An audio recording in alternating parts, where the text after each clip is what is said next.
the best of times for the automobile industry, but not necessarily the worst of times either. Hello and welcome to this special here on CNBC TV 18, coming to you from SIAM's annual convention here in New Delhi. Over the next half hour, we'll get you interviews with some of the top CEOs in the automobile sector and also tell you what the general sentiments are looking like. Unlike last year, in 2014 when the conference took off, that time the overall sales were down and the industry was in absolute doldrums. Compared to that, things would look a lot better. In the morning, I caught up with Vikram Kirloskar, the outgoing president of SIAM, and a day before that, I caught up with Pawan Goenka, the executive director of M&M, and I started by asking both of them whether the worst was over for the auto sector. We are starting from a very low base. So just to say the worst is over or is it a pent-up demand, it's hard to tell. But you know, I think it's more than a pent-up demand because you're seeing it consistently every month. I think when we see the two-wheelers really start growing, I think it'll be real growth by that time. Right. And the two-wheelers will grow for sure. Yeah, because the two-wheeler overall sales have been almost in the negative now, especially yes. Motorcycles, surprisingly. So now with even the monsoons not looking, seems to be below average. Do you think that's a big concern area as far as the automobile sector? I think the monsoon was better than the original expectations. And in some states like Karnataka, northern Karnataka has been quite bad. We are facing a terrific water shortage as well as power shortage. But I think also the change in government resulted in a change of how rural entities and incentives were delivered. I think that has also made a change in the demand pattern of two-wheelers. And as that stabilizes, I think you'll start seeing the improvement in two-wheelers as well. We'll have some senior ministers coming in today, Mr. Geete, Mr. Kothari, Nirmala Sitharaman would also be there for the afternoon session. What will be on the wish list for the auto sector? What are the areas that you'd want the government to look into? I think my, primary, they're all aware of the job scenario. They're all aware of that the economy needs growth, etc. My primary interest and what I'm looking for in the automotive mission plan and whatever I've been talking to the government is that we want consistency and mid-term, long-term firm plan. We can't have knee-jerk reactions in terms of emissions, in terms of safety along the way with very short lead times. A well-thought-out emission plan, a well-thought-out safety plan along with fuel gives time for the industry to change. These things can't be done overnight. And it's not that we don't want to change. We definitely want to be with global safety standards and global emission standards. But we need a roadmap, and a firm roadmap which can't be changed at will and random by somewhere we have to get through the Green Tribunal and through the courts. That we are definitely interested in getting a change. Let me say that where we are today is perhaps not where I would have expected us to be a year ago. Yes, we have had growth in passenger vehicle, we have had growth in heavy commercial vehicle, but the growth has not been uniform. And not in all segments. The segment that's suffering very seriously is the small commercial vehicle, where we have had almost 3 years of degrowth now. And even in the passenger vehicle, I think the growth percentage is lower than at least what I would have expected.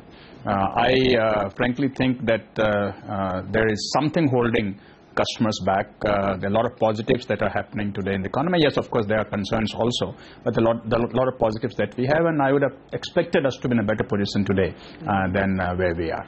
What is M&M trying to do to not only protect its turf, but also increase it from around 36% that it is currently in the UV segment? Well, Ronojoy, as we have been saying for some time, that the UV segment has really been redefined in two distinct segments. The traditional UVs, the kind that Mahindra has been making and has had very high market share in, and the new sort of crossover kind of UVs, and where we do not have a strong product. We would be launching products in this segment soon. Our TUV 300 is a small compact SUV product that will be coming out just around the corner now.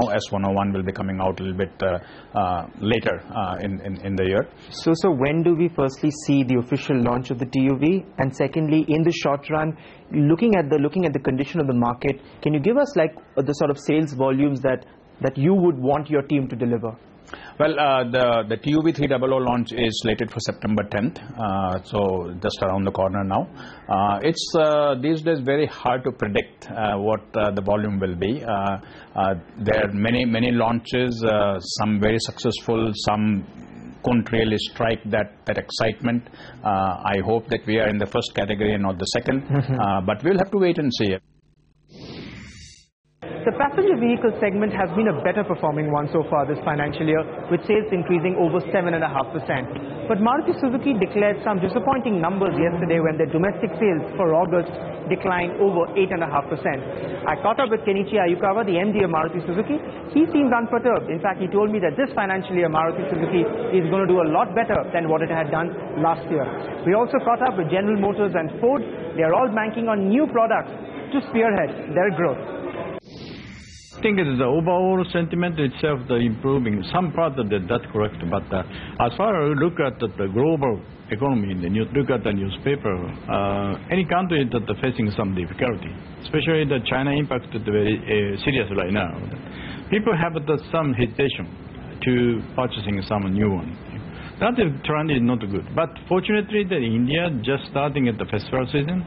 That is the booming season for the industry. We are expecting as August, September, October, November becomes big months for our industry. So is Maruti Suzuki confident that its sales volumes in this current fiscal will be higher than what you posted last year? Yeah, of course we are targeting the increasing the growth of the sales. Otherwise, we have no meaning to continue the business. But also, market should be growing. Total market should be growing. That's why we have to grow our volume, of course. And also, we are implementing new model this year. We have to adding some volume, absolutely. Very strong focus on exports, and in fact, yesterday itself we flagged off our first car. Virtually from no export till 2 years back. Last year we had a very modest beginning with about 1,000 odd units going out of Chile. This year we'll ramp it up to almost about 20,000 units. Absolutely. And maybe next year it could be in excess of 40,000. So that I think is a very essential part of making our business more sustainable, where we get better economies of scale and we are able to make our business more viable even for our suppliers. Sure. In addition, what is very clear that this market needs newer model to excite the brand and get into more of consumer consideration. So we have a strong plan. Ford has been associated as it's been known as a one-car company, especially when you talk about EcoSport. So that's had sort of front-headed your growth in India. So are you therefore trying to break free of the image? Yeah, absolutely. And to a large extent, we earned that title because we did have, not enough vehicles layered on top of each other. Right. But under the One Ford plan and One Ford strategy, we now have multiples of vehicles that are coming through. So the EcoSport is still an incredibly good SUV. Still India's most awarded vehicle, full stop, and doing very well. On top of that, you get the new Figo Aspire compact sedan. It's a class-leading car.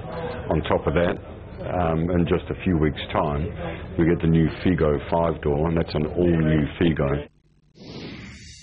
Kwid, as you said, is definitely going to be a game changer in the mini segment because it's a very attractive car, which comes with a lot of innovation in this segment, and it's going to be affordable. So we've already shared that this car will be coming in the range of 3 to 4 lakhs, which is the entry level for mini cars. Right. And what would be the exact prices? You've not revealed the prices, we know. You've given a bracket of 3 to 4 lakh. If you could perhaps spill some beans on what the price will be. At this stage, I can't, get the cat out of the bag. Right. But yes, it's going to be, as I said, 3 things. Very attractive, very innovative, at the same point of time, very affordable. So we want to bring the value to our consumers here in India. And to do that, we have worked very hard on this product. And we will be launching Kwid in India with 98% localization at the time of launch. So you can imagine, that it will bring a lot of value to Indian consumers. All right. Now, with 98% of localization, are you therefore planning to export Kwid into international market when it hits India? Yes. As we did our global reveal in May, the global reveal of Kwid was done in India. and it is the first car coming on CMFA platform. So there are opportunities, and definitely we want to leverage every export opportunities out of India for Quid. So given that it is 98% localized, how confident are you that it's going to do well as far as international market is concerned? See, first of all, whether we talk about Indian market or international market, the key mantra for success is right product at right time at right price. Right. So I think Quid meets all these requirements, and it is a very innovative game changer product. So I'm very confident of Quid not only in India but in all the markets outside of India also. The two-wheeler sector, however, has been a bit of a surprise, with overall sales remaining flat. Motorcycle sales, meanwhile, plummeting over 3% so far this financial year. Through the day, we've caught up with Hero MotoCorp, Honda Motorcycles and TVS. All believe that the festive season will trigger a turnaround, but they're all being cautiously optimistic, not putting too many eggs in one basket. They also believe that scooters will spur the growth, not so much the motorcycles. Starting this month, we will start once again stocking up for the festive season. While on the festive season, in spite of whatever the environment is, whatever the monsoons are, we are very hopeful, we are bullish about the festive season. We are looking forward to the festive season, and like every year where we've done really huge numbers during the festive season, likewise in this year also, we expect to do very well. The segment which is growing faster, the scooters, we are about to launch 2 new models. More or less the sentiments remain flat because maybe a month back all the farmers are busy in the next crop, sowing of the paddy and all. So now they have come out of the field, and they are the negative effect of monsoon is not so much there. It is almost close to the average monsoon so far. In the past also we have seen the late September could cover up this deficit of the monsoon. So we hope the same thing happens again, and once we enter into the festival time, even the rural market is in buying mood, and the two-wheeler remains top of mind, and this is what not only Honda, all the two-wheeler manufacturers and automobile manufacturers are hoping for. We are also expecting, I am expecting a little better than that in the festive season. But we will have to see the real growth. 2016-17 will be a good year is our estimate. Okay. Sir, do you believe that in FY16 growth rates can touch upwards of 5%, or do you believe that we have lost out on the first 6 months and it would be hard to play the catching up game? Maybe second half of this year, we are all eagerly looking forward from the season time. That things will be much better. This particular period, we should also keep in mind that as compared to last year, when Diwali was in mid-October and all festive season was stacking up to October mid, this year the Diwali is almost middle November and it's a bit spread out, and so nobody is going to build up for the festive in the month of August itself. That is not which has happened last year. So we have to keep that in mind while looking at numbers. On that note, let's slip into a short break. On the other side, we get you the views of Tata Motors, Ashok Leyland and the world's largest component maker, Bosch. Stay tuned.